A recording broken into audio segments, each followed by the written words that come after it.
August 9th was just a few days ago, and August 9th changed my life.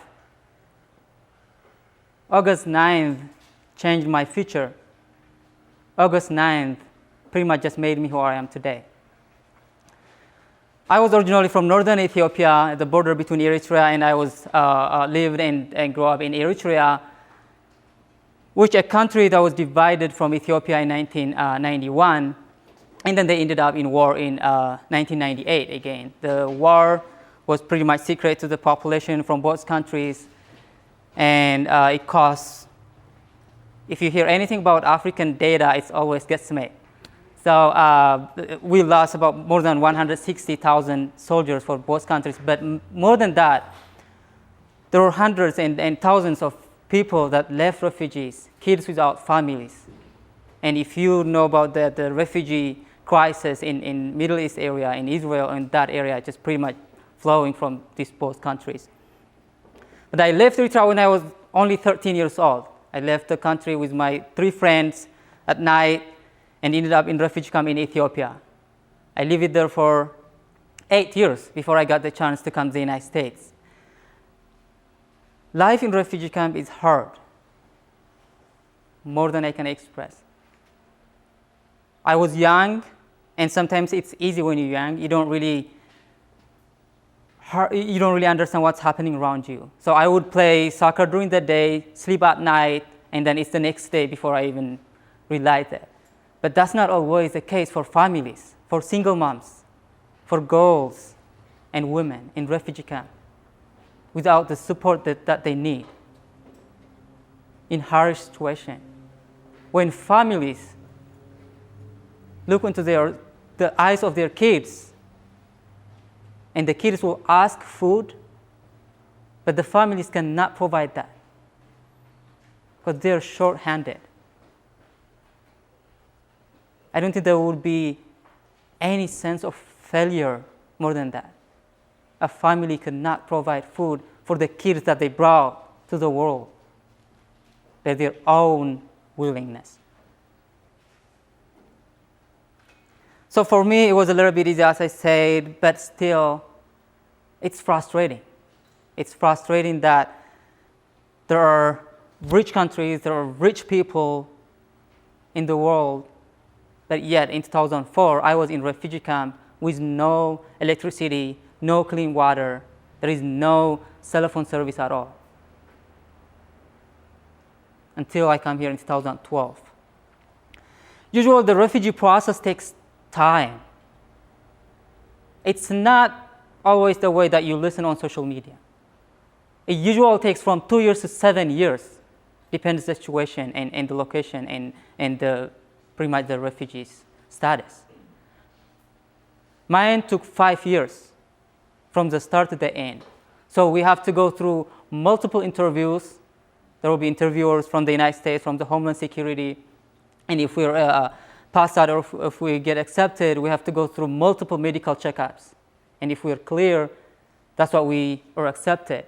And yet, our entering the United States is not guaranteed until the federal government with budget money and ask states, send our paperwork to states and ask them, would you accept this refugee? And the states have a full power to say no to any refugee if they don't.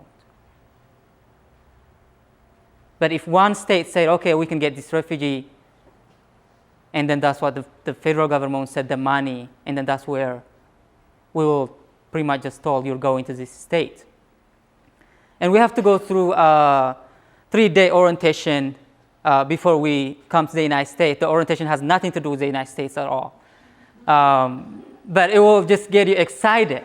They will show you videos, houses, streets, people, and you just get like excited and you know that you're going. At the end of the 3-day orientation, they will give you your package, pretty much your paperwork, and they will tell you where you're going. A big packet that says IOM, and that's pretty much just your life. So I was told that I'm going to Fort Worth, Texas, and that's what my paperwork said. And I was supposed to come in May of 2011, but my flight canceled for a reason that I don't know until now. And I waited another year in 3 months. And my second flight came again on August of 2012. I was returned from the airport, and nobody told me why. The second time, the same thing. They told me that you're going to Fort Worth, Texas. Okay, everybody knows about Texas, a big state, the cowboys, the hats, the guns. You know, Hollywood is producing nice movies about Texas.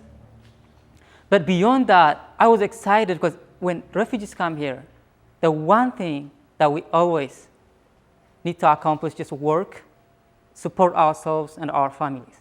And when I heard Texas, I'm excited because at least I can get a job in the farmlands. It's easy to get a job, it's easy to get income. So I was excited, and I started flying. We flew from Addis, Ethiopia to Germany, and we landed in Miami, Florida, August 8th. I was there. We were about 25 to 30 refugees from Somalia, from Ethiopia, from Sudan, from Congo. We just become friends throughout the 20 plus hours of flight. And we were at the airport waiting for help.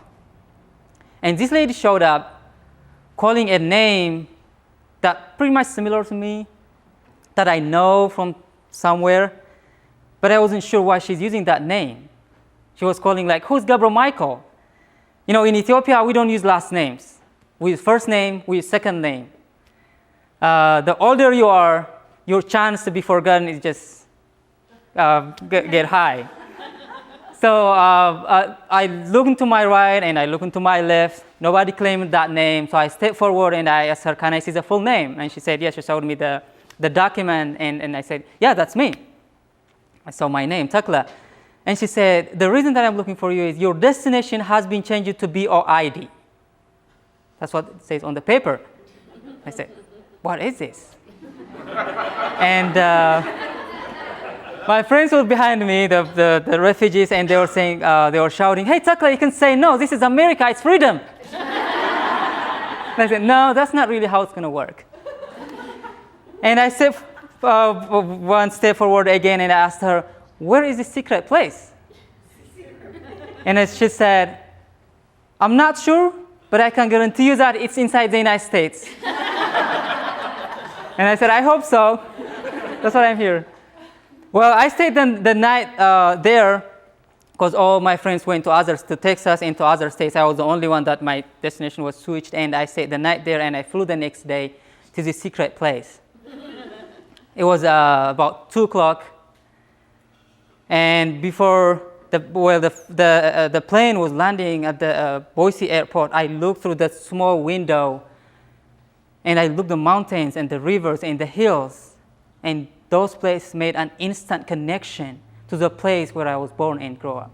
And I said, this must be the right place. But later on I realized that Idaho is more, of course it's inside the United States, but it's more close to Canada than the United States. But my first question to the person from the agency was why my destination was changed. And he said, we don't know. We just got your paperwork a few weeks ago, and they don't really ask the Homeland Security because they know they're not going to get an answer. Anyway, I start living. It's a nice place. I love running. I start running right away, biking, and so on. So it was just a life-changing. So I flew August 9th to Boise, Idaho. But I realized right away that I'm starting a new life, a life that I did not have before. A life that I did not get from my family, from my country, from my leaders, due to unjust TICE situations.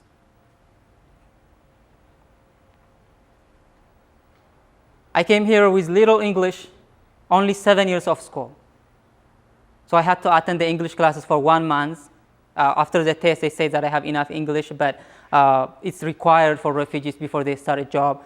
So I start my first job in 45 days of my arrival. But before that, while I was at the English Language Center for Refugees for 1 month, they had a program called field trips. So we went to a couple places. One of them was BSU. I was at BSU. We had a long day tour. We toured pretty much the whole campus. And I was outside waiting our pass. And I said, or transportation, and I say, Tecle, this is the school that you're going to graduate. I was making sure that I pretty much telling in a slow voice to myself because nobody would trust that. A refugee with small English and 7 years of school is dreaming to graduate from this fancy college or university. The second trip was to the State House, the Capitol building. You know, I lived in Africa for 21 years. Our house was pretty much mud bricks, grass on the top. Now I'm in this white, glittering, clean building. Pretty much looking my face everywhere I go, whether it's on the floor, on the glasses, on the doors. I just can see my face everywhere. And I was outside again, and I said, Tecle, you have the opportunity to serve the community and the state that welcomed and changed your life, whether here in this building or outside. The third goal that I made in the first month of my arrival was, in 7 years, when refugees come here, we get our citizenship in 5 years unless you have any problem or issues with the law. So I said, in 5 years, when I become citizen, I'm going to have my own house. I'm going to have my own place to live. I'm not going to live in an apartment. These long-term goals, pretty much back then, seems like I was reading on a snow that I see for the first time in 21 years. But I was writing in here pretty much a goal that helps me to work hard day and night. So I had always 2 jobs, 1 part-time job, 1 full-time job, and full-time school. I get back to school, I studied the GED book, I took the test, I enrolled to college, to CWI, transferred to BSU, I'm graduating from BSU. I was able to save some money, but mainly I was able to build a credit, and I was able to buy my first house at the end of 2017, before the market went crazy. Fairway Independence is actually where I got my mortgage. It's just coincidence. Mid-2016 changed my life, the perspective, how I see the world. I mentioned before I played soccer my entire life, and I'm coach right now for high school students under Rush. And in soccer or in every sport, what coaches do is one thing. They don't teach kids how to kick a ball. They don't teach kids how to throw the football. They know that. That's why they're part of the team. What they teach is teamwork. What they teach is group spirit, a winning spirit. And I believe that I'm good at it. I played soccer 21 years. I've been part of a team my entire life. And I believe that I'm good at it. But I joined the Army. The service corps came, and I joined the Army, and I went to basic training in South Carolina. And I have learned something that changed my life. You know, in sports, if you fail to play your role as a team, the worst thing that's going to happen to you is just losing the game. And you still had fun, but mainly you have an opportunity to learn your mistakes, to fix it, to do more practice. And you have an opportunity to play that team again, whether next season, next year, or the year after. There is do-over opportunity. Teamwork in the Army was taken further step. If you fail to play your role as a team in the Army, it's going to cost you your life or your battle bud's life. There is no learning opportunity. It's gone. That's what we need today, a teamwork spirit. I was sharing few friends in the beginning out there, and they asked me, why are you running for city council? And I said, that's what we need. Every neighborhood, every person matters, every voice matters. We need to grow together. If you have a sick neighbor, your health is not guaranteed. The sickness is going to come to your house sooner or later. That's what happened to Ebola, if you know about it. It's far miles, 100,000 miles away in Africa, but it ended up in Texas. It ended up in New York. We're connected to the degree that we don't even understand yet. If you have a poor neighbor, your richness is not guaranteed unless you support your neighbor to bring that level to your level. That's my focus. That's what I'm trying to do. Whether with my kids that I coach, whether with my kids at church, I'm part of the youth group at church, whether the people that I meet. And that applies to every family. Teamwork, group work applies to every family, to every neighborhood, to every city, to the country that we live in, and to the world as a collective citizen. I'm going to end up here. Thank you for having me. Thank you, Mindy. And thank you for listening. Thank you for allowing me to knock this with this strange story on Friday morning. I will open up for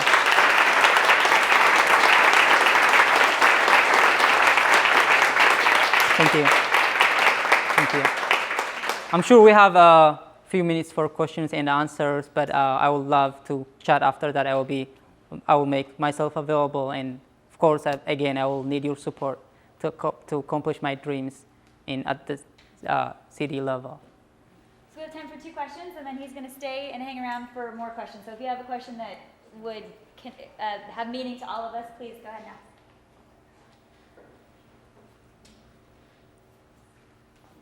So when are you graduating? I will be graduating in May. In May. So you have Yes. 1 year left? 1 year, yes. Awesome. Yes.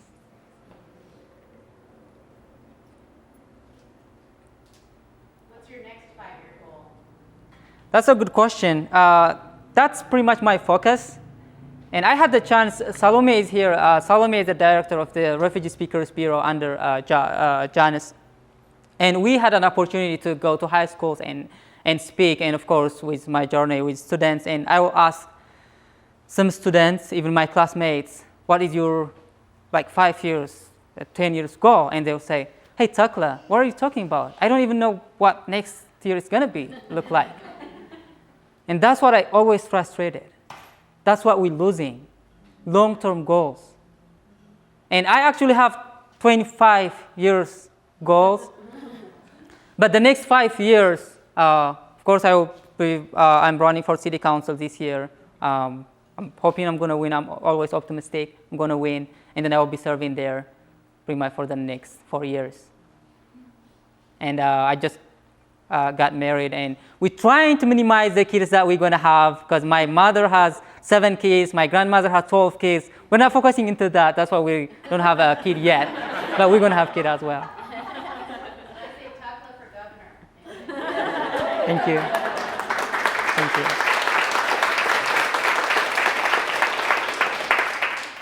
Do you plan to pursue a full career in politics? Is that your long-term That's correct, but I don't want to miss without mentioning this. I'm not a politician.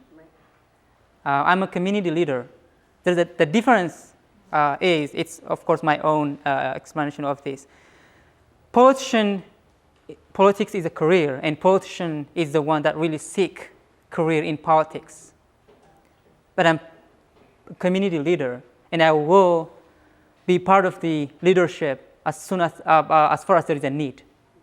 But I'm not looking into make politics my career. Okay, Tecle, we're going to go ahead and go on to the next thing, but please stay, because I know that people are going to have questions for you after. I'll be here. Thank you. Thank you. Thank you. Okay.